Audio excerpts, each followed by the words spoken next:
আমার একটা মনে হয় কি কোনো রাজনীতিবিদের না বাসার মৃত্যুটা হইতে পারে না, এটা কোনো ভালো মৃত্যু না। যিনি রাজনীতি করেন, যিনি লড়াই করেন, যিনি বিপ্লবী, যিনি সংগ্রামী, তার মৃত্যুটা হবে একটা সংগ্রামের মধ্যে দিয়ে, একটা রাজপথে, একটা গ্লোরির মৃত্যু। আমি তো ভীষণভাবে প্রত্যাশা করি, আমি ছোটবেলা থেকে এই স্বপ্নটা দেখি, অনেক জায়গায় বলেছি, যে একটা তুমুল মিছিল হচ্ছে অন্যায়ের বিরুদ্ধে। সেই মিছিলের সামনে আমি আছি, কোনো একটা বুলেট এসে আমার বুকটা হয়তো বিদ্ধ করে দিয়েছে, এবং সেই মিছিলে আমি হাসতে হাসতে আমি শহীদ হয়ে গেছি।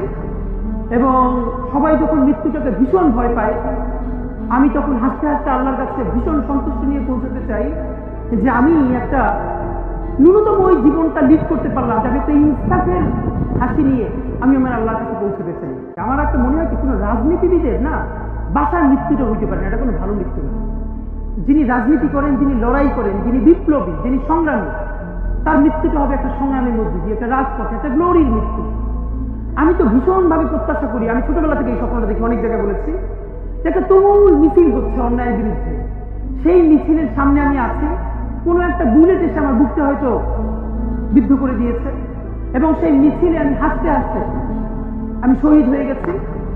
এবং সবাই যখন মৃত্যুটাকে ভীষণ ভয় পায়, আমি তখন হাসতে হাসতে আল্লাহর কাছে ভীষণ সন্তুষ্টি নিয়ে পৌঁছতে চাই যে আমি একটা ন্যূনতম ওই জীবনটা লিড করতে পারলাম, যে আমি একটা ইনসাফের হাসি নিয়ে আমি আমার আল্লাহর কাছে পৌঁছতে চাই।